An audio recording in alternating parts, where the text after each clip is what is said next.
Gloire à Jésus. Alléluia. Est-ce que quelqu'un est béni ce matin?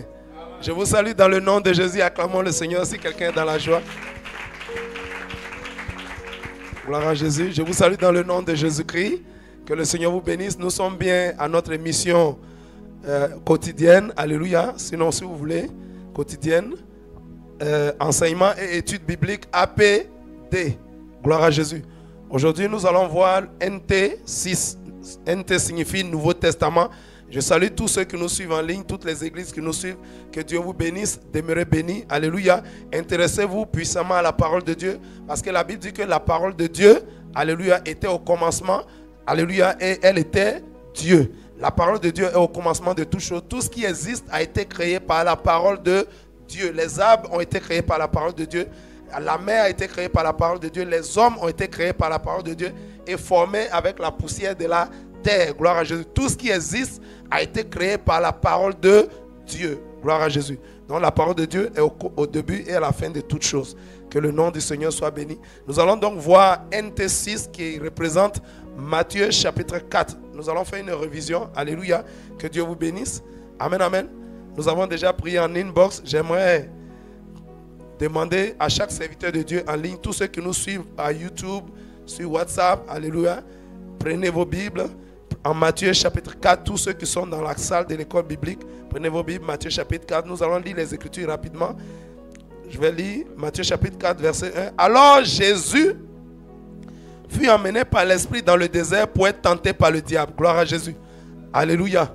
Amen, amen. Amen, amen. Pourquoi Jésus fut-il amené dans le désert? La Bible dit pour être tenté par le diable. Pourquoi Jésus avait-il besoin d'être emmené dans le désert? Pourquoi? C'est quel esprit qui a amené Jésus dans le désert? L'Esprit de Dieu. L'Esprit de Dieu, alléluia. Le Saint-Esprit. La Bible dit l'Esprit l'emmena dans le désert pour être tenté par le diable. Alléluia. Nous avons trois raisons majeures pour lesquelles l'Esprit a amené Jésus dans le désert. La première raison, c'est que, vous savez, le désert est un lieu où il n'y a pas de distraction. Alléluia. Un lieu où on peut se retirer pour se concentrer. C'est la première raison. Alléluia. Amen, amen. La deuxième raison, Jésus devait commencer son ministère. Quand tu veux commencer le ministère, il faut faire quoi? Il faut te préparer. Amen. La Bible dit prépare-toi à la rencontre de ton Dieu. Il faut te préparer. Il faut te mettre à part. Tu prends un temps de jeûne. Alléluia. Et tu pries avant de commencer le ministère. La troisième raison, alléluia, est de loin la plus basique, celle que notre Seigneur Sauveur Jésus-Christ de Nazareth, avant son arrivée, aucun homme n'avait pu vaincre le diable. Le premier homme, Adam, quand le diable l'a tenté, lui avec Ève, ils ont chuté, ils sont tombés. Gloire à Jésus. Alléluia. Le deuxième homme, après Ève, on peut dire le troisième, Adam, Ève et Caïn. Caïn, quand le diable l'a tenté, il a fait quoi? Il a chuté, il est tombé. Amen, amen. Et le Seigneur avait dit que la descendance du serpent, la postérité du serpent mordrait le talon de la descendante de la femme, et la descendante de la femme écraserait la tête du serpent. Donc le diable attendait pour voir quel est ce descendant-là qui allait écraser sa tête. Gloire à Jésus. Amen, amen. Quand Caïn est venu, il a liquidé. Abel a été liquidé par Caïn. Ensuite, en Genèse 6, tous les descendants qui sont venus, ils ont péché. La Bible dit le cœur de l'homme est résolument attaché au mal. Alléluia. Et il n'y a pas vraiment, il manifeste toujours le mal. Donc Dieu était attristé. Alléluia. Et Dieu a pris la résolution de détruire, comment on appelle, toute vie sur la terre. Amen, amen. Après cela, quand Noé et sa famille sont sortis de l'âge, Noé a planté du vin et s'est enivré. Et il découvrit sa nudité. Le diable réussissait toujours à faire tomber tous les hommes. Personne ne résistait à la tentation du diable. Vous allez voir qu'après Noé, il y a eu encore les descendants de Noé. Alléluia. Ils ont tous continué à pécher et à tomber sous l'effet de la tentation. Vous avez vu David, vous avez vu Salomon, vous avez vu tous les descendants. Jusqu'à ce que notre Seigneur Sauveur Jésus-Christ arrive, le Seigneur devait aller dans le désert pour affronter les tentations. Alléluia. Afin de montrer à nous les hommes, à nous ses enfants, les chrétiens, qu'on peut vaincre le diable. Que quelqu'un acclame la puissance de la parole de Dieu. Le Seigneur Jésus allait dans le désert pour nous montrer que le diable, là, il n'est rien même, qu'on peut le vaincre. Alléluia. Puisque depuis tous les hommes qu'il a créés, personne ne réussissait à vaincre le diable. Non, le Seigneur Jésus lui-même, il est venu, il s'est fait homme. En tant que Dieu vivant, il s'est fait homme pour nous montrer que Satan, là, il n'est rien. On peut bel et bien le vaincre. On peut chasser les démons. Délivrance est possible. Jésus est venu pour montrer ça. Du temps de Jésus, a-t-il opéré des délivrances ou n'a-t-il pas opéré des délivrances? Jésus a opéré des délivrances. Jésus chassait des démons. Donc nous, en tant que ses disciples, nous devons aussi expulser les esprits impurs. Alléluia. On peut vaincre Satan. Et c'est ce que Jésus est venu montrer. Il est venu montrer que le diable, là, on peut le vaincre. Et il est venu nous montrer ensuite comment le vaincre. Gloire à Jésus. Alléluia. Voici la raison fondamentale pour laquelle notre Seigneur et Sauveur Jésus-Christ est allé dans le désert. C'était pour montrer que le diable que vous n'avez jamais pu vaincre, là, on peut le vaincre. Et il nous a montré, voici comment on peut le vaincre. Par quoi peut-on vaincre le diable? Alléluia. Quand le diable tente souvent les hommes, le diable, la Bible l'appelle le rusé, le malin. Donc lui-même, là, il peut se servir, alléluia, de la parole de Dieu, mais pas dans la vérité. Il se sert de la parole de Dieu, alléluia, et il pollue le contexte. C'est-à-dire, il sort la parole de Dieu de son contexte pour pouvoir te tenter. Et si tu mords à la maison, tu tombes dans le piège du diable. Gloire à Jésus. C'est ce qu'il a fait. Le diable est malin, il est rusé, mais il n'est pas fort. Donc, quand il tente un homme, il utilise la parole de Dieu. On a vu ça, on a étudié longuement dans Genèse, où il a tenté Ève et Adam. Qu'est-ce qu'il a fait? Il a maquillé la parole de Dieu. Il a sorti la parole de son contexte. Il a dit, mais qu'est-ce que Dieu a dit même? Alléluia. Il y a des gens qui causent à elle les démons. Alléluia. Il a parlé à Ève et il a travesti la parole de Dieu dans la pensée d'Ève. Et Ève, au lieu de croire en son créateur, a commencé à croire en la créature. Gloire à Jésus. Alléluia. Donc ici, nous allons voir la tentation de Jésus. Jésus a été tenté par une seule tentation en 3 phases. Alléluia. La première phase de la tentation, c'est comme ça que le diable agit toujours. Il ne change pas sa manière de s'asseoir. Alléluia. En Genèse, c'est cette même tentation-là qu'il a menée à Ève. C'est les 3 parties toujours.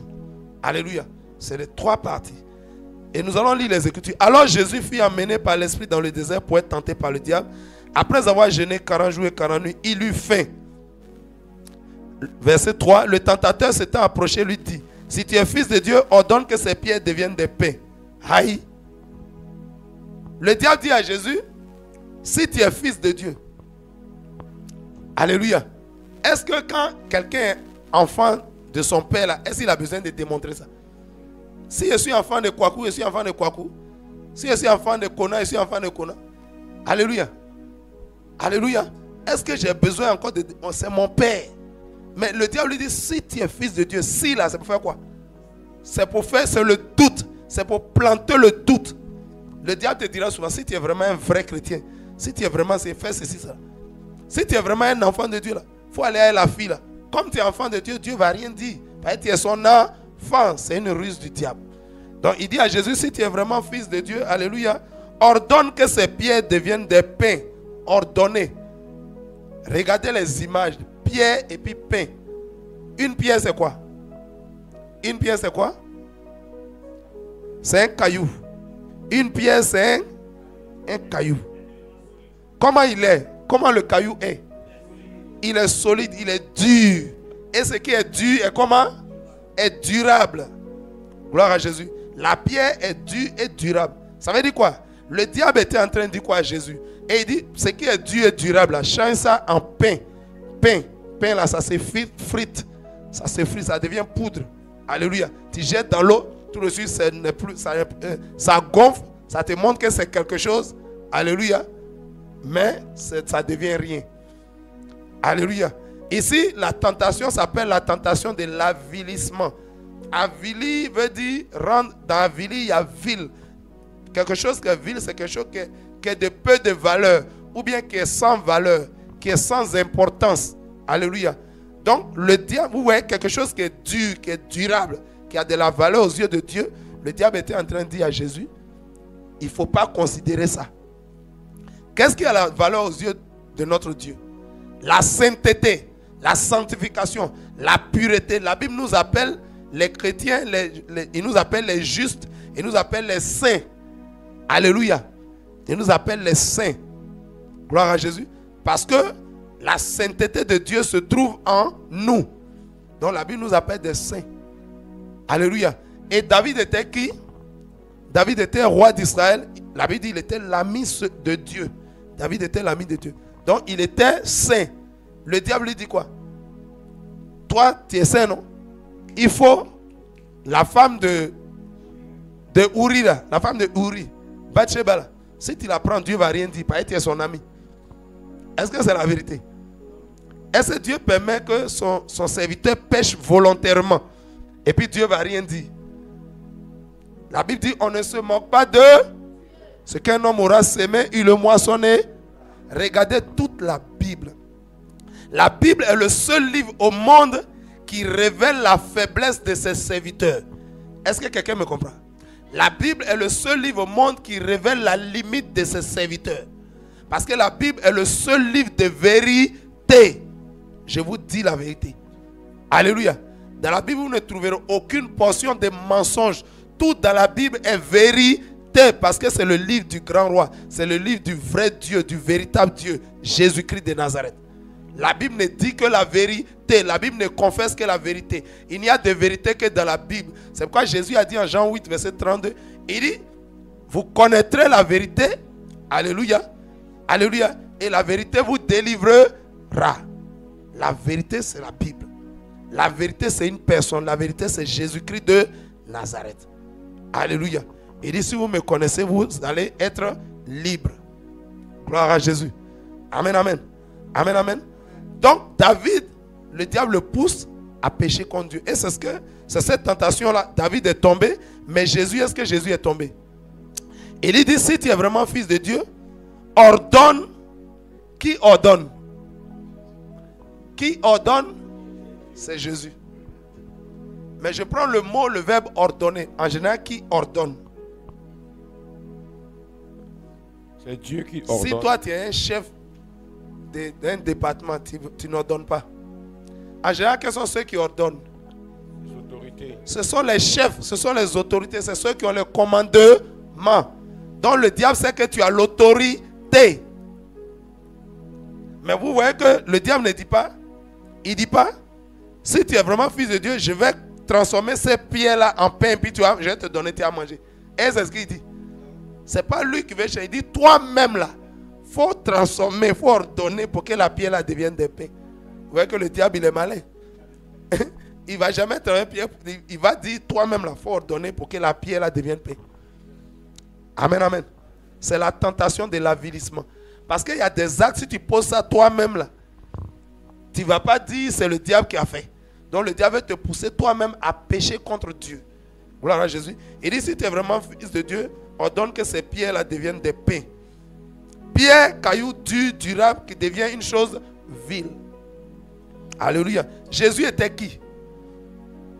Jésus est le Fils de Dieu. Jésus est le Fils de Dieu. Alléluia. Dans l'église, Jésus est qui? Il est la tête de l'église. Alléluia. Et il est venu pour nous montrer le chemin. Parce que lui-même, il est le chemin. Et le diable dit quoi? Il dit, si tu es vraiment fils de Dieu, il faut ordonner que pierre devienne pain. Comment on appelle ça? Un caillou que quelqu'un qui a le commandement, qui a l'autorité, prie et puis ça devient pain. On appelle ça comment? Toi, tu es un serviteur de Dieu. Tu dis un caillou devient pain, puis le caillou devient pain. On appelle ça comment? Un miracle. Une transformation. On appelle ça comment? Un miracle. Donc le diable dit à Jésus d'opérer un miracle. Est-ce que les miracles, dans quelles conditions Dieu opère les miracles? Il y a deux grandes conditions dans lesquelles Dieu opère les miracles. C'est lesquelles? Dieu opère les miracles vis-à-vis de deux groupes de personnes. Le premier groupe de personnes, c'est ceux qui ne le connaissent pas. Et le deuxième groupe de personnes, c'est ceux qui le connaissent. Alléluia. Ceux qui ne connaissent pas Jésus, comment on les appelle? Allons-y vite. On les appelle les païens. Alléluia. Alléluia. On les appelle les égarés. Dans quelles circonstances Dieu opère les miracles vis-à-vis des païens? Pour que les païens voient les miracles, par les miracles, ils comprennent la puissance, le pouvoir de Dieu, alléluia, qui croient en cette puissance-là et qui se convertent. Donc Dieu fait les miracles vis-à-vis des païens. Il utilise ses serviteurs pour faire les miracles, pour que les païens voient. Ah non, les hommes de Dieu, quelqu'un qui est mort, il ressuscite. Quelqu'un qui est malade, il guérit sans médicament. Quelqu'un qui essaie cela, il transforme caillou en paix. Et quand le païen voit, il met sa confiance en Dieu, alléluia, il se répand de ses péchés, alléluia, il croit en Jésus et il devient enfant de Dieu. Et puis son âme est sauvée. Il va au ciel. Alléluia. Gloire à Jésus. Il marche désormais en nouveauté de vie et puis le sauve. Oui. Mais qui était dans le désert? Jésus. Deuxième aspect où Jésus fait les miracles, il fait les miracles vis-à-vis de ses enfants, de son peuple, de ses disciples. Quand il était dans la barque avec les pieds, tout cela, il a fait les miracles. Alléluia. Quand les pieds ont vu, on dit, qui est cet homme-là encore? C'est qui lui là? Ça a fortifié leur foi. Jésus fait les miracles vis-à-vis de ses disciples pour faire grandir notre foi, pour faire croître notre foi, pour nous faire grandir dans sa connaissance. Amen. Voici les deux pôles vers qui Jésus fait les miracles. Mais ici, là, dans le désert, Jésus était là avec qui? Avec un chrétien pour fortifier sa foi. Il était là avec qui? Un disciple, un apôtre, un prophète pour fortifier sa foi. Il était là avec qui? Avec le diable. Il n'était pas seul, il était avec dans le désert pour la tentation. Jésus était là en face du diable.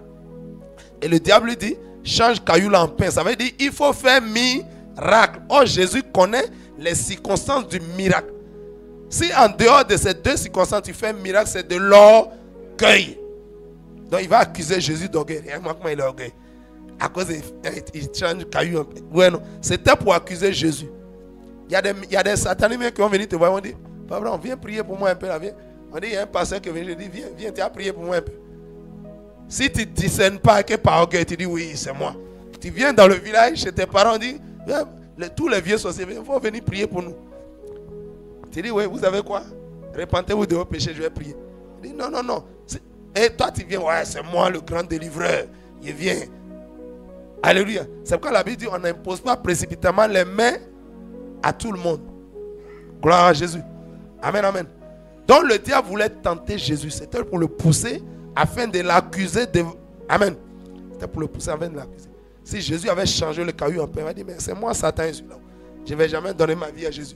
Je ne vais jamais me repentir. Maintenant, tu as fait un miracle. Je ne suis pas aussi un disciple de Jésus pour fortifier ma foi. Donc, tu as fait ce miracle dans le cadre de l'or. Jésus a dit, il dit, si tu es vraiment fils de Dieu, change caillou en pain. Jésus a répondu, verset 4, Jésus répondit, l'homme ne vivra pas de pain seulement, mais de toute parole qui sort de la bouche de... Parce que l'homme est esprit. L'homme a un corps, l'homme a une âme et il a un esprit. Alléluia. Ce n'est pas corps là seulement on nourrit toujours. L'homme a combien de parties? Le corps, l'âme et l'esprit. C'est divisé en combien de parties? C'est 3 parties là. En 2 grandes parties. Il y a le corps qui est la partie physique et l'âme et l'esprit qui sont les parties spirituelles. Donc la partie spirituelle est plus grande que la partie physique. Mais toi tu as être là. Il y a des gens qui sont comme ça. Nourrir le corps, nourrir le corps, nourrir le corps. Et c'est ce piège là que le diable a aujourd'hui donné à nos contemporains. C'est ce diable là. C'est ce piège là. Alléluia. Regardez tous les hommes qui existent, qu'ils soient chrétiens ou non. Tous les matins quand il se réveille, il n'a pas encore prié. Il cherche comment mettre ses mèches. Les mèches, c'est pour s'occuper de quoi? De son âme, de son esprit. Il n'a pas encore prié, il n'a pas encore médité la parole de Dieu. Il met ses rouges à lèvres. Il cherche ses boucles d'oreilles. Les boucles d'oreilles, c'est pour nourrir quoi? C'est l'esprit. C'est l'âme. Alléluia. Il cherche sa chaîne pour porter. Ses bracelets, ses montres, ses bagues. Les bagues, les bracelets, c'est pour habiller quoi? L'âme ou l'esprit? C'est pour habiller quoi? Toujours le corps. C'est d'éteindre la peau. Tu t'occupes de quoi? De ton âme, de ton esprit? Tu t'occupes de quoi? Toujours de ton corps. Les vernis à ongles, les piercings, les boucles de rose, c'est des piercings. Alléluia, c'est piercing. La Bible dit, vous ne vous ferez aucune incision dans votre chair. Aucune incision. Il ne faut pas creuser ton corps. Il ne faut pas mettre trou dans ton corps. Parce que là où il faut avoir trou, Dieu a déjà creusé. Là où Dieu n'a pas mis, ce n'est pas nécessaire. 1 Corinthiens 10, verset 23. Tout est permis, mais tout n'est pas eu. Tout est permis, mais tout n'édifie pas. Alléluia. Gloire à Jésus. Amen, amen.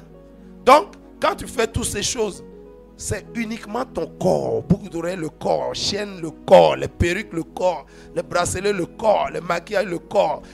Ça veut dire que c'est cette tentation. Le diable amène l'homme aujourd'hui à s'occuper rien que de son corps. Et qui néglige son âme et son esprit. Chrétien n'a pas prié, mais il n'oublie jamais ses boucles d'oreilles, ses bagues, ses quoi. Gloire à Jésus. Jésus a vaincu ça là. Quand il a dit occupe-toi de ton corps, il a dit tu sais pas que je suis en train de faire 40 jours de jeûne. Je suis en train de chercher les choses d'en haut.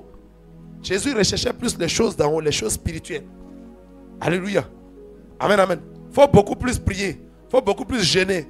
Il faut beaucoup plus méditer la parole de Dieu plutôt que de mettre toujours des actes. Alléluia.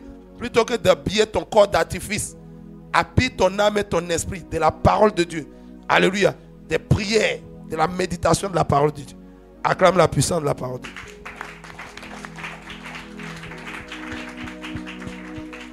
Quelqu'un a bien compris? C'est pourquoi la Bible dit, Jésus dit, l'homme ne vivra pas de pain seulement, de toute parole qui sort de la bouche de son Dieu. Ça, Jésus était en train de dire, c'est pas le corps là seulement, il faut nourrir. Il faut aussi nourrir ton âme et ton esprit. Jésus a répondu clair.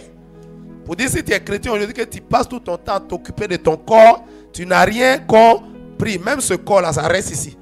C'est pas ce corps là, on va aller au ciel. La Bible déclare que Dieu va nous revêtir de notre nouveau corps qu'on appelle le corps de gloire, le corps glorifié.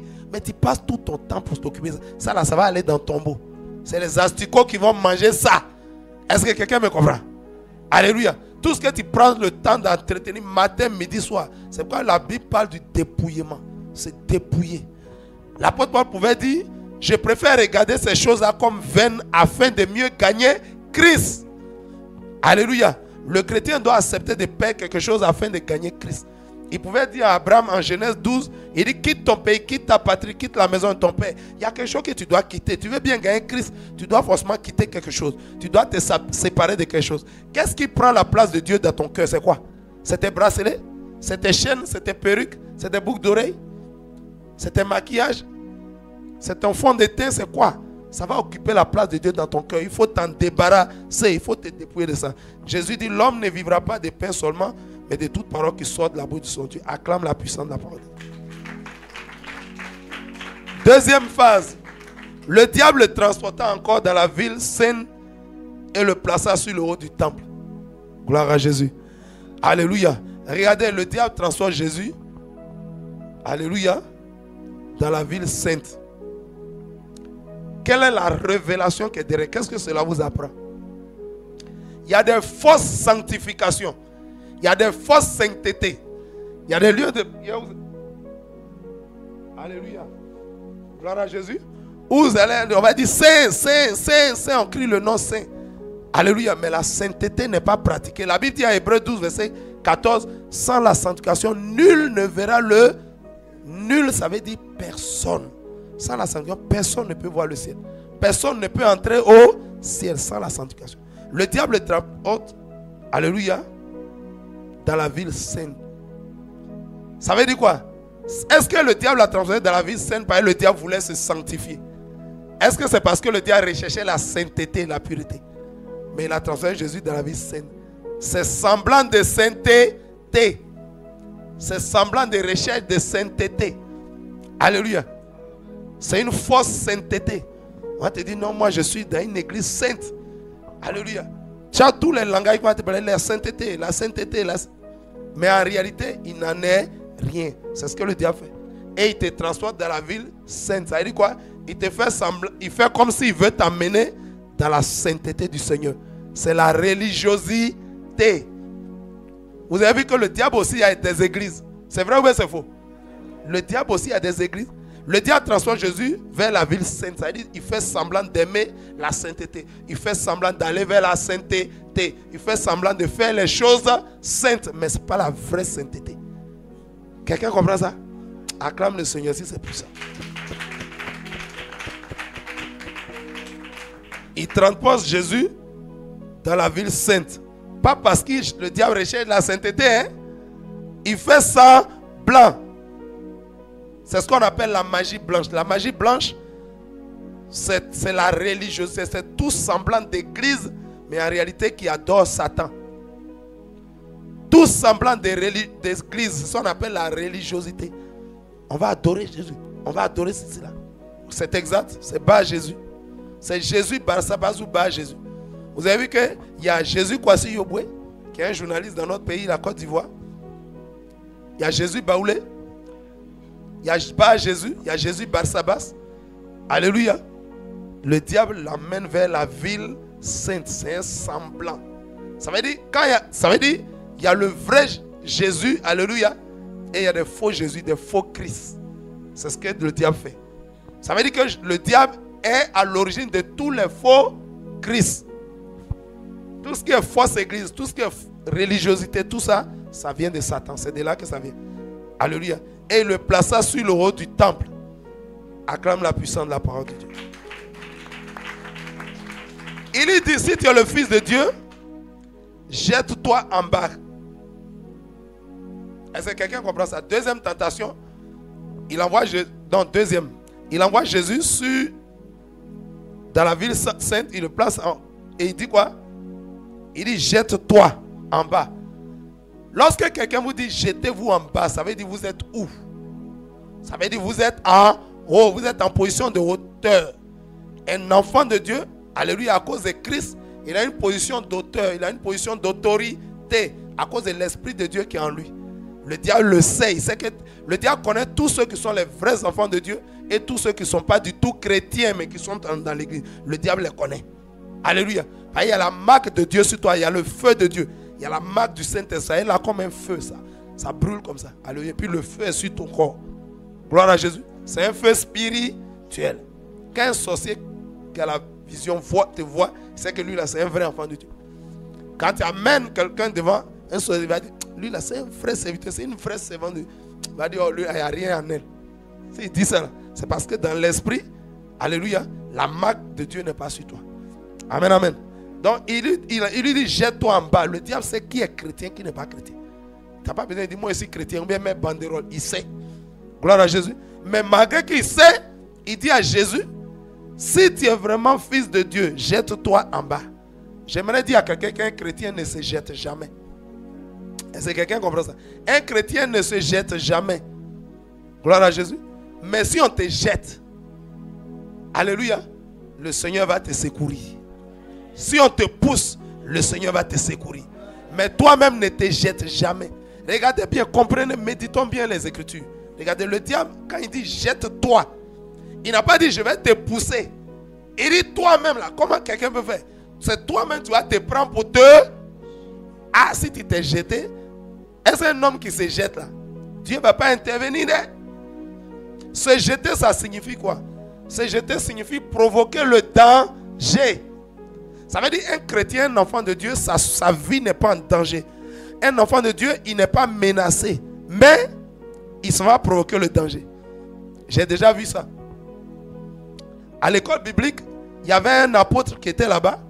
Alléluia. Chaque fois que je fais les enseignements, on finit les enseignements, on s'en va. Lui, il traverse la route. Au moment où on traverse la route, lui, il marche lentement comme une tortue, comme un escargot. Je lui dis, mais apôtre, qu'est-ce que tu fais? Traverse vite la route. Il dit, docteur, moi, je suis un enfant de Dieu. Hein, moi, c'est les voitures qui doivent me craindre. Les voitures doivent me respecter. Je ne peux pas me presser pour... Je ne comprenais pas. Au début, on a tous pensé qu'il plaisantait. Que c'était juste pour vous. Mais la Bible dit, les plaisantins n'iront pas au... La vie que nous vivons est très sérieuse. Il ne faut pas prendre les choses sérieuses pour plaisant. La route là, c'est sérieux. Si tu t'amuses, voiture va te cogner. Et tu es là, tu plaisantes là-bas. Gloire à Jésus. Alors, il m'a posé une question. Il dit, mais docteur, pourquoi depuis Dieu ne me donne pas une église? Dieu ne m'établit pas sur une église. Et puis Dieu ne me donne pas femme pour marier. Il lui a dit, voici la réponse. Depuis Dieu ne te donne pas femme pour marier. Ben, si Dieu te donne une femme, tu vas donner cet enseignement-là à la femme. Tu vas lui dire, quand on traverse la route, on n'a qu'à faire doucement, doucement. Ben, on est des enfants de Dieu. Les voitures doivent nous respecter. Puis un jour, ta femme, la fille des gens que Dieu t'a donné, voiture va là avec tes enfants. Tes fidèles de l'église, si Dieu t'établit sur une église, c'est enseignement comme ça, tu vas leur donner. Et puis les fidèles, tu vas attendre ici, fidèles de telle église, la voiture les a cognés. Fidèles de telle voiture les a cognés. C'est pour ça que Dieu ne t'établit pas sur l'église. Alléluia. Amen, amen. Dieu connaît les pensées ne sont pas pures. Gloire à Jésus. Comment la route, c'est quoi?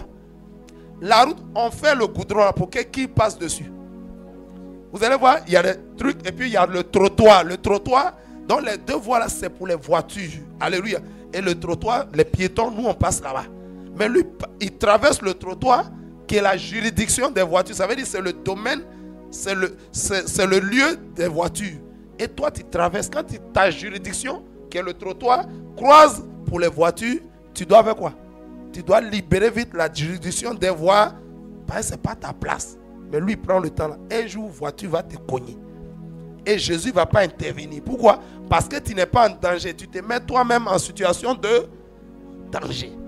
Tout chrétien qui n'est pas en danger, alléluia, mais qui se met en situation, il se jette en bas. Chrétien ne se jette pas. Mais si ta vie est menacée, Dieu va faire quoi? Dieu va intervenir. Gloire à Jésus. Un jour, quand je travaillais encore, j'ai quitté le service. Et puis, le Saint-Esprit m'a dit, aujourd'hui, tu vas subir une attaque, mais tu as déjà la victoire là-dessus. Acclame le Seigneur. Le Seigneur m'a dit clairement, tu vas subir une attaque, mais tu as déjà la victoire. Donc j'ai quitté le travail. Là où j'ai passé, ce n'est pas là où j'ai passé d'habitude. Il m'a fait passer quelque part. Et je marchais, il m'a donné l'envie d'écouter les cantiques. La Bible dit, exhortez-vous par des hymnes, des psaumes et des cantiques spirituels. Donc j'ai pris l'écouteur et j'ai commencé à écouter les cantiques. Et quand j'ai enlevé l'écouteur de ma poche, j'ai entendu comme un bruit d'argent qui est versé. C'est comme s'il y avait plusieurs jetons qui étaient versés. Donc j'ai commencé à chercher les jetons. Il y a une petite fille qui m'a trouvé. Elle dit, tonton, tu cherches quoi? Elle dit, ah, je ne sais pas. Bon, c'est pas sûr, mais quand j'ai entendu comme mon argent était versé, elle dit, ah, j'ai aidé à chercher. Pendant qu'elle m'aidait, on cherchait, on ne voit aucun jeton.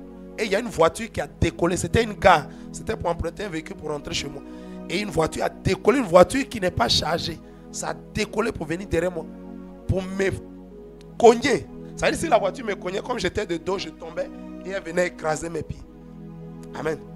Et il y a des véhicules garés comme ça, il y en a comme ça. Il n'y a pas de place pour que je saute même. Parce que c'est très serré. Et j'étais de dos. Et je vois la voiture, une voiture m'a dépassé. Ici, c'est serré. Donc, je n'ai même pas évité. Une voiture me dépasse, je vois la voiture. La voiture a cogné la petite, ça a cogné tous les dames. Après la ligne de voiture, il y a des vendeuses. Ça les a tous cognés. Et ils ont attrapé le chauffeur. Mais pourquoi tu roules comme ça? Il dit, je n'ai pas chargé, il n'y a même pas client. La voiture a décollé seule. La voiture a décollé. Je ne sais pas moi que je dormais au volant. Et puis j'ai vu que donc j'ai commencé à faire chaud. Et puis, vous voyez, la voiture a décollé seule. Est-ce que c'est... Acclame la puissance de la parole. Est-ce que je suis venu provoquer le danger? Le danger m'a surpris. L'ange de l'Éternel m'a enlevé et la voiture m'a traversé. Si tu ne te jettes pas, si tu ne provoques pas le danger, l'ange de l'Éternel va te... Mais le diable dit quoi? Il dit, si tu es vraiment fils de Dieu, jette-toi en bas. Il est écrit, il donnera des ordres à ses anges à ton sujet et ils te porteront sur leurs mains de peur que ton pied ne heurte contre une pierre. C'était un mensonge. Effectivement, ce verset est un verset de la Bible, mais que le diable a fait sortir de son contexte. C'est le psaume 91, du verset... Voilà. Amen. Le 91 aussi. Amen. On voit ça aussi dans Deutéronome. Il a sorti le verset de son contexte. Gloire à Jésus. Amen, amen.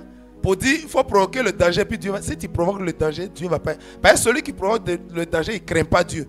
Alors, la Bible dit en Psaume 34, verset 8, l'ange de l'Éternel campe autour de celui qui craint Dieu et il arrache au danger.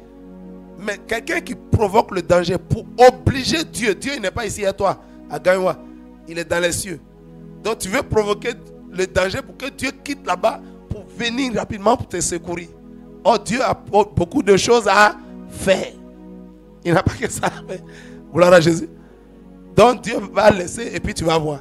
Mais si tu n'as pas provoqué aucun danger et que des sorciers t'attaquent, tu es au bord sur le trottoir puis les sorciers lancent une voiture contre toi, Dieu va faire quoi?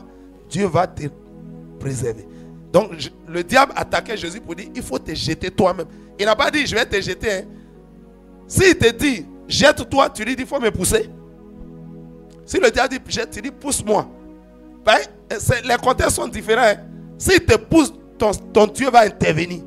Mais si toi-même tu n'es pas dans que tu provoques le danger, Dieu va te regarder, tu vas tomber. Non, papa, Jean-Luc, l'évangile Jean-Luc Zaouri, elle m'a dit, tu vas tomber comme sac de riz pourri, mais sac de cacao. Les gens ne vont même pas intervenir. Jésus connaît la parole. Il est la parole. Donc il sait qu'on provoque. Il a dit quoi? Jésus lui dit, il est aussi écrit, tu ne tenteras point le Seigneur ton Dieu. Gloire à Jésus. La Bible dit, nul ne peut tenter Dieu.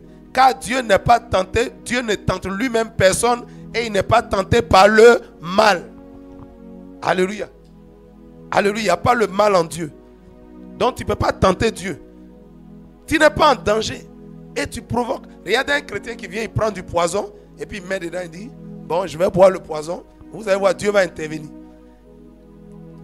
Il semblerait qu'il y ait un homme de Dieu qui a fait ça. Il a dit à sa communauté, allons au zoo. Allons au zoo, vous allez voir.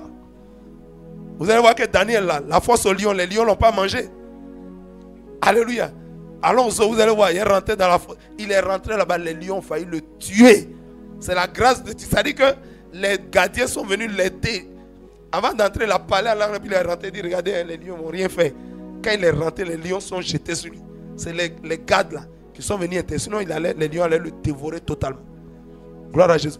Est-ce que Daniel, c'est lui-même, Daniel s'est promené comme il allait se jeter lui-même dans la fosse au lion? C'est ce qui s'est passé? Qui a jeté Daniel dans la fosse au lion? Est-ce que Daniel s'est jeté?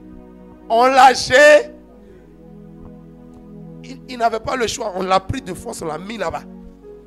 Est-ce que quelqu'un comprend bien la parole de Dieu? Ne te jette jamais, chrétien. Ne te jette pas. Non seulement ne te jette pas, mais ne te jette pas en bas. Alléluia. Vous voyez comment le diable, les expressions qu'il dit, il dit jette-toi, mais en bas.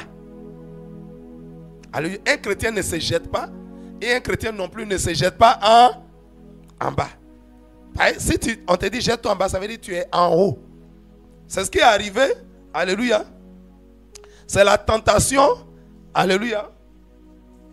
Vous voyez, chez les hommes, on parle de l'immunité. Ça n'existe pas dans le langage de Dieu. L'immunité. Immunité. Moi, j'ai l'immunité diplomatique. Moi, j'ai l'immunité ceci, cela. Ça veut dire quoi? L'immunité veut dire, c'est comme une sécurité qu'on t'accorde. Un droit de pécher, un droit de faire ce que tu as fait. Même si c'est mal, on dit on ne peut rien lui faire parce qu'il a l'immunité. Est-ce que vous savez que chez Jésus, il n'y a pas d'immunité? Je disais tout à l'heure dans la Bible, j'ai dit la Bible est le seul livre au monde où tous les serviteurs, leur faiblesse, leur limite, leur insuffisance est révélée et dévoilée. Est-ce que vous voyez? Prenez Adam jusqu'à l'apôtre Jean dans le livre d'Apocalypse. On va dire tel serviteur a fait ça, mais là il a péché. Là il a fait ça. Les autres livres spirituels de d'autres machins, ils cachent les péchés de leur leader. Ils cachent les péchés de leur gourou. En Jésus, il n'y a pas de gourou. En Jésus, il n'y a pas quelqu'un qui a l'immunité. Lui peut tout faire aux autres, mais on ne peut rien lui faire. Il n'y a pas ça. Regardez la Bible. Lisez la Bible. Tous les serviteurs de Dieu qui sont dans la Bible ont été un jour ou l'autre, quand ils ont péché, Dieu les a gérés. C'est vrai ou c'est faux? Ananias et Saphira, quand ils ont péché, la Bible dit qu'ils étaient dans l'église. Ils ont été gérés. Alléluia. Judas Iscariote. On peut prendre des exemples jusqu'à fatiguer. La Bible dit Dieu ne tient point le coupable pour innocent. Si tu pêches là, nous sommes au temps de la grâce. Non, nous sommes. Faut aller pécher. La grâce est un temps que Dieu nous donne pour nous repentir. C'est un temps, ça dit que Dieu, si aujourd'hui Jésus vient, c'est terminé. Donc Dieu, il allonge encore le temps pour que plusieurs aient le temps de se répandre. Ce n'est pas un bien vert pour aller pécher. Gloire à Jésus. Mais le diable dit, si tu es vraiment fils de Dieu, il dit quoi? Jette-toi en bas. Jésus lui dit, il est aussi écrit, tu ne tenteras point le Seigneur ton Dieu. L'immunité, ça n'existe pas en Jésus. David était qui? L'homme, selon le cœur de Dieu, il était l'ami de Dieu. Quand il a péché, Dieu avait quoi? Dieu l'a puni. Salomon, Dieu avait quoi? Dieu l'a puni. Alléluia. Prenez tous les serviteurs. Quand ils pêchent, Dieu les gère.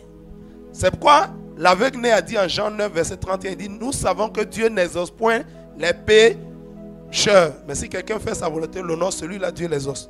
Gloire à Jésus. Il n'y a pas d'immunité en Jésus. Hein. Tu es chrétien, tu es serviteur de Dieu. Tu pêches. Alléluia. La Bible dit quoi? Romains 6, verset 20. Le salaire du péché, c'est la mort. Gloire à Jésus. Acclame la puissance de la parole de Dieu. Tu as retenu la leçon? Chrétien ne se jette pas, chrétien ne se jette pas en bas. Quelqu'un a compris, hein? Jésus a dit quoi? Il est écrit. Verset 8. Le diable le transporta encore sur une montagne très élevée. Lui montra tous les royaumes du monde et leur gloire. Et lui dit, je te donnerai toutes ces choses si tu te prosternes et m'adores. Gloire à Jésus. Troisième tentation, le diable le transporte encore sur une montagne très élevée. Montagne très élevée, c'est le symbole de quoi? De la position spirituelle. Jésus, comme je l'ai dit, était le Fils de Dieu. Il occupait la première place, il est la tête de l'église. Jésus avait échoué à cette mission. Aucun homme n'aurait pu jamais vaincre le diable. Jésus a montré qu'on peut le vaincre. Gloire à Jésus. Amen, amen. Jésus a montré qu'on peut le vaincre. Et le diable lui dit, si tu te prosternes et m'adores, je te donnerai toutes ces choses. Gloire à Jésus.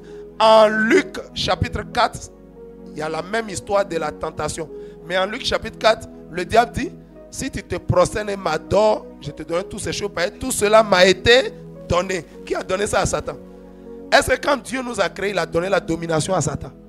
Jamais. C'est à l'homme que Dieu a donné la domination. L'homme, le premier homme, Adam, était comme le représentant de Dieu au ciel. Dieu gouverne au ciel et Adam était son représentant sur la terre. Chargé de gouverner la terre pour le compte de Dieu. Pour la gloire de Dieu. Alléluia. Mais quand il a laissé, il lui a donné la domination. Quand Dieu te donne une vision, il te donne en même temps la provision. Il t'accompagne à la provision. Mais Adam, ayant la domination, le diable l'a poussé à pécher. Le diable a fait quoi? Il a récupéré la domination. Quand nous péchons, nous donnons tout ce que Dieu nous a donné. Nous donnons ça au diable. Le diable nous arrache ça. Donc cela n'a jamais été donné au diable. Gloire à Jésus. Il dit, si tu te prosternes et m'adores, je te donnerai toutes ces choses-là. Est-ce qu'on peut adorer le diable? Est-ce que le diable devrait être adoré? Pourquoi? Le diable ne peut jamais être adoré. Pourquoi? Ceux qui adorent le diable. La Bible dit, celui qui se rend esclave du péché, celui qui se livre au péché devient esclave du péché. Amen, amen. Le diable ne peut pas être adoré parce qu'en Apocalypse 4, Dieu a donné l'occasion à ceux qui voudraient être adorés de venir se manifester. La Bible dit, l'apôtre Jean vit les cieux ouverts et un ange puissant a crié. Il a dit, qui est digne d'ouvrir le livre et d'en rompre les 7 sceaux? Ça veut dire, si ce livre-là, tu l'ouvres et tu en romps les 7 sceaux, alléluia, tu es digne d'être adoré. Celui qui ouvre le livre-là, alléluia, alléluia, et qui en brise les 7 sceaux, on peut l'adorer. On a regardé dans le troisième ciel. La Bible dit, personne. Dans tout le troisième ciel, l'ange Michael, tu peux ouvrir, il dit, est-ce que je peux regarder? L'ange Gabriel, il dit, pardon, il ne faut pas me créer problème. Tous les anges, il n'y a pas eu un seul dans le troisième ciel. Gloire à Jésus. On est descendu au deuxième ciel. On dit Satan, il dit, je ne peux pas. Il n'a même pas parlé. On cherchait quelqu'un. Quand on pose une question, qui est digne d'ouvrir le livre et d'en rompre les 7 sceaux? On cherche garçon pour qu'on puisse l'adorer. Qui est garçon? Il faut lever le dentier. Quand on dit qui est digne, on répond quoi? Moi je suis digne. La Bible dit dans le troisième ciel, personne. Au deuxième ciel, personne. Sur la terre, toujours père. On dit bon, sur la terre, il n'y a personne. Esprit de mort. Il dit, pardonnez. Séjour des morts, ombre de la mort. Il dit, vous voulez me créer problème? On dit, bon, on va aller plus bas que la terre, sous la mer. On est allé, on dit, sirène des eaux. Esprit des eaux, reine de la côte. Toujours père. Aucune créature n'a pu lever le doigt. Et l'apôtre Jean a commencé à pleurer. Alléluia. Et il y a l'un des vieillards qui a dit, il dit, ne pleure plus, serviteur de Dieu. Alléluia. Ne pleure pas. Il y a quel?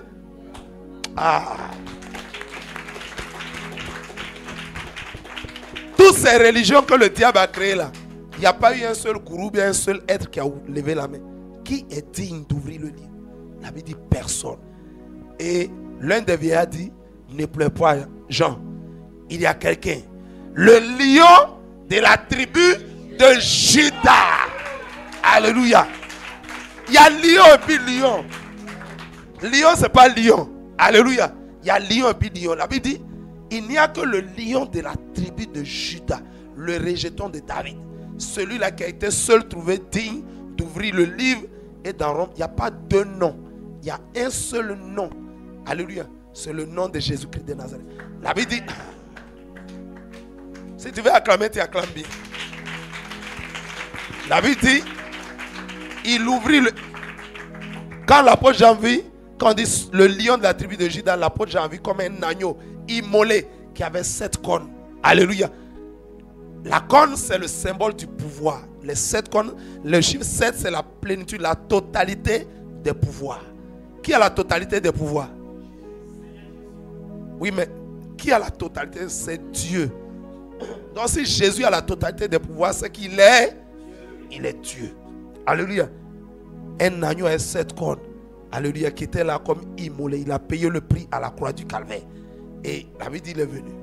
Gloire à Jésus. Il s'est présenté. Il a pris le livre dans la main droite de celui qui était assis sur le trône. Alléluia. Et la Bible dit, quand il a touché le livre, toutes les créatures dans les cieux, sur la terre, sous la terre, plus bas que la terre, sous la mer, se sont prosternés. Les 24 vieillards, les 4 êtres vivants. Ah, tu veux être adoré. Si tu veux être adoré, il faut venir prendre le livre là. On n'a pas vu quelqu'un, c'est Jésus seul qui a pris le livre. C'est lui seul qui mérite l'adoration. Il est Dieu. C'est lui. Le diable dit à Jésus dans le désert, si tu te prosternes, m'adore. En Apocalypse 4, on t'a vu? Tu vois, quand on t'a vu en Apocalypse 4, il fallait venir pour prendre le livre. Pour prendre un livre, quelque chose, il faut d'abord regarder ça. Mais la Bible dit, aucun être ne peut regarder le livre tellement ça brille. Tellement le livre, c'est la parole de Dieu. Alléluia. Personne ne pouvait regarder ce livre-là. Ce livre contenait les jugements des 7 sceaux. Amen, amen. Amen, amen. Et l'agneau a pris le livre. Et il a commencé à rompre les sceaux. Gloire à Jésus. Donc quand le diable lui a dit, si tu es vraiment... Si, il dit, je te donnerai toutes ces choses si tu te prosternes m'adore. Jésus dit, oh, retire-toi, Satan. On ne t'a pas vu en Apocalypse 4. Alléluia. Car il est écrit, tu adoreras le Seigneur, ton Dieu, et tu le serviras lui seul. Il n'y a pas deux qui peuvent être adorés. C'est celui qui a pris le livre là. C'est lui qui mérite l'adoration. Il est seul digne d'être adoré. Aïe, toi tu as venu dire moi, ceux qui adorent le diable, ils n'ont rien compris. Pardonnez, lisez Apocalypse chapitre 4. Lisez le chapitre 3, lisez le chapitre 4, lisez le chapitre 5. Alléluia. Vous allez comprendre que ce livre-là, quand Jésus-Christ a touché le livre, toutes les créatures dans l'univers à terre. La Bible dit, au nom de Jésus, il y a un seul nom. Au nom de Jésus, tout genou fléchit dans les cieux, sur la terre, sous la terre. Et toute langue confesse que Jésus-Christ est Seigneur à la gloire de Dieu le Père. Ah, tu n'as pas compris. Il dit, je te donnerai toutes ces choses si tu te prosternes et m'adores. Le diable est un menteur. Alléluia. Il dit, je te donnerai. La Bible dit, tout a été créé par Jésus. Tout a été créé en Jésus et par Jésus. Quelqu'un même qui a tout créé, tu as lui donné quoi? Qu'est-ce que tu peux me donner? Le diable est cet être-là qui te fait croire qu'il peut te donner une chose que tu as déjà. En réalité, la Bible dit, Dieu nous a déjà bénis de toutes sortes de bénédictions dans les lieux. On est déjà bénis, mais le diable te fait croire, si vous m'adorez, je vais vous donner des voitures, je vais vous donner des villas, c'est ce qu'il dit aux satanistes. Et ils viennent l'adorer. Tu as déjà tout pleinement quand tu as reçu. Est-ce que, regardez, les fabricants sur cette terre, est-ce qu'ils fabriquent des choses et puis ils ne mettent pas des bonnes choses dedans? Est-ce que les fabricants sur cette terre, les fabricants de téléphones, les fabricants de machines à laver, les fabricants de téléviseurs, les fabricants de voitures, est-ce qu'ils peuvent fabriquer des choses sans mettre des bonnes choses dedans? Maintenant, c'est Dieu qui a fabriqué quelque chose, puis il n'y a rien de bon en toi. Tous les hommes, Dieu, il dit en Jérémie, verset 10, pendant que tu étais encore une masse informe dans le sein maternel, dans le ventre de ta maman, je te connaissais, je t'avais déjà établi prophète des nations. Il dit, je connais les projets que j'ai formés sur vous. Ce sont des projets de bonheur et non de malheur, afin de vous donner un avenir et de l'espoir. Dieu nous a dit, mais le diable va venir te faire croire, je vais te donner un mariage. Oh, tu as déjà un mariage. Je vais te donner un enfantement. Oh, Alléluia. Amen, amen. Vous voyez comment le diable agit? Quand un enfant naît, il y a une tante sorcière qui va venir te dire, ton enfant, il faut mettre bracelet. Là, il va marcher vite. Il faut lui mettre chaîne ici. Là, ses dents vont pousser vite. Moi, je leur dis toujours, quand Dieu me donne un enfant, vous voyez mes enfants là, quand Dieu me donne un enfant, les tantes, les oncles, côté maternel, paternel viennent, l'enfant là, pour qu'il marche, il va attacher. Comment tu peux attacher ton enfant? Tu es en train de le lier. Tu lui mets bracelet noir, blanc, noir, blanc, noir, blanc ici. C'est les esprits des génies. C'est les adorations des génies. Tous ceux qui mettent à leur enfant bracelet, blanc, noir, ils sont en train d'attacher. Le diable va te dire quoi? Il t'a dit jette-toi, non? Il dit attache ton enfant. Le jour du jugement, tu n'as pas dit, mais c'est pas moi, c'est le diable qui a fabriqué. Le diable a dit, mais qui a attaché l'enfant? C'est toi-même, le parent, c'est toi qui l'as attaché. Vous amusez le diable. Il est l'accusateur de nos enfants. Il va dire, mais c'est toi-même. Gloire à Jésus. Amen, amen. Alléluia. Vous comprenez la parole? Donc la troisième tentation, alléluia, le diable veut te faire croire qu'il va te donner quelque chose que Jésus t'a déjà donné. Mais en réalité, il ne va pas donner. C'est pour te prendre ce que tu as. Et le diable ne fait pas que voler. La Bible dit, Jean dit, il est le voleur. Il va te voler, mais il va prendre ce qui est à lui pour remplacer, pour te donner. Or, le diable a quoi? La pourriture, les malédictions et la mort. Il te prend bénédiction que Dieu a mis en toi à l'origine. Il dit, je connais, et il te prend et puis il te met les malédictions, la souillure, la saleté, la mort. C'est ce qu'il met en toi. Il fait le remplaceur. Le diable ne te prend rien sans te donner quelque chose. Mais c'est qu'il n'a rien de bon en lui. Il n'a rien en lui. Un homme ne donne que ce qu'il a. Ce qu'il a là, c'est la souillure, les malédictions, la saleté et puis la mort. C'est ça, il va te communiquer. Gloire à Jésus. Donc le diable pouvait donner quoi à Jésus? Jésus a tout pléneux. C'est quand toi tu es enfant de Dieu, tu es béni. Qu'est-ce que tu peux aller chercher chez le diable, chez les féticheurs, chez les marabouts? En conclusion, alléluia, comment Jésus a-t-il vaincu le diable? Si quelqu'un est béni, qu'il acclame la puissance de la parole. Ok. En conclusion, ok. En conclusion, quelles sont les trois tentations? Alléluia. Quand il a fait la première tentation, Jésus a dit quoi? Il était. Deuxième tentation, le diable dit, il est écrit. Jésus dit, il est écrit. Troisième tentation, le diable sort la parole de son Jésus dit, il est encore et. Par quoi on peut vaincre le diable? Par la parole de Dieu, oui, c'est bien. Mais la parole de Dieu, elle est là. Donc, tu as une Bible à la maison dans ta chambre, comme tu as la parole de Dieu. Donc, dès que le diable vient, tu le vaincs. C'est comme ça? Tu as la parole. Amen. Qu'est-ce qu'il faut faire? La Bible dit, vous serez heureux seulement si vous la pratiquez. Sinon, tout le monde a la parole de Dieu. Même le satanisme, il a sa Bible. Alléluia. Mais ce n'est pas le fait d'avoir la Bible qui fait que tu as vaincu le diable. Jésus lui-même, il était la parole. Mais ça n'a pas empêché le diable de le tenter. Pour vaincre le diable, il faut obéir à la parole de Dieu. Il faut se soumettre à la parole de Dieu. Se soumettre, ça veut dire quoi? Tu as ta volonté, mais dans la parole de Dieu est contenue la volonté de Dieu. Tu soumets ta volonté à la volonté. Tu mets la volonté de Dieu en haut et pour toi en bas. Donc tu fais pour ce qui est en haut. Tu obéis à Dieu. Alléluia. La Bible dit dans tous les cas, si tu n'obéis pas à Dieu, celui qui n'obéit pas à Dieu, il fait quoi? Il rejette Dieu. 1 Samuel 15, verset 26. Le prophète Samuel est venu dire à Saül, le premier roi d'Israël, parce que tu as rejeté la parole de Dieu, Dieu te rejette aujourd'hui. Ne prends jamais la peine de rejeter la parole de Dieu. Alléluia. Ne t'amuse jamais, ne risque jamais de rejeter la parole de Dieu. Obéis à la parole de Dieu. Comme vous dites ça, vous voyez, tout le monde a dit tout de suite, par la parole de Dieu, on peut vaincre le diable. Tout le monde a la parole de Dieu, tout le monde a la Bible. Amen. Mais seulement ne vaincront le diable que ceux qui ont obéi aux écrits. Qu'est-ce que Jésus a fait? Il a obéi dans ces trois choses. Quand il a dit, Jésus dit, voyez la parole. Moi, je vais faire ce que la parole dit et pas ce que toi tu dis.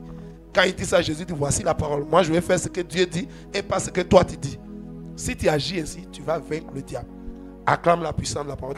Tu vas te tenir debout. On va prier pour la paix. Gloire à Jésus. Qui a été béni aujourd'hui? Acclame le Seigneur si tu as été béni. Si tu as compris les révélations de la parole, acclame le Seigneur. On va prier. Merci Seigneur pour ce temps que tu nous as donné en ce jour, où tu nous as donné de méditer à la fois l'Ancien Testament et le Nouveau Testament. Que ton nom soit béni. Béni sois-tu. Nous prions, tous tes serviteurs ont écouté ta parole, aussi bien en ligne qu'en présentiel. Je prie au nom puissant de Jésus. Il n'est pas seulement utile d'écouter la parole, mais ce qui est essentiel, c'est de la pratiquer. C'est de mieux que pratiquer la parole de Dieu, c'est de la vivre. Donne-nous de vivre ta parole. Donne-nous d'obéir à ta parole. Donne-nous de vivre ta parole afin que ton seul nom soit glorifié et que nous puissions vivre par ta parole au nom de Jésus. Quelqu'un dit Amen. Que Dieu vous bénisse. Shalom à vous. Shalom, shalom. À demain. Que Dieu vous bénisse.